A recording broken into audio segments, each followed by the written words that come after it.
SM ઠાકોરે કીધું તો ખાસી વાત અમારા ઠાકોરમાં અમારા ઠાકોર આમ કે છે અમારા કે અમારા મહેમાન ગતિએ ખબર પડે આસ બોલે આટો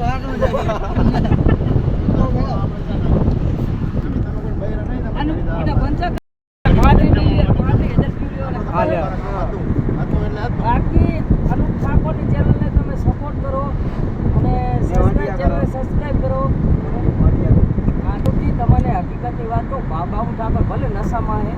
પણ તમે યાર ખાસ હોય ને હાસી રીતે હાલો ખોટે નાખો તમે ગાંઠ હાલી યાર. સાચી વાત. અલા નશાનું જો કે હે બાબુ તું પડા નશાનું જો કે છે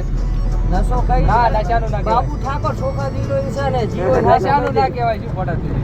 એસએમ ને માર નતું કેવું કે હું અઠવાડિયામાં $50,000 $50 પાડી પડ્યો પણ એસએમ હું નહીં એવો ગેલ સુધી માણે નહીં મેં માતાજીના બસ મેં કોઈ હવે કાંઈ કેવું નહીં સારું રહે બાકી હું યાર ચોખ્ખો માણસ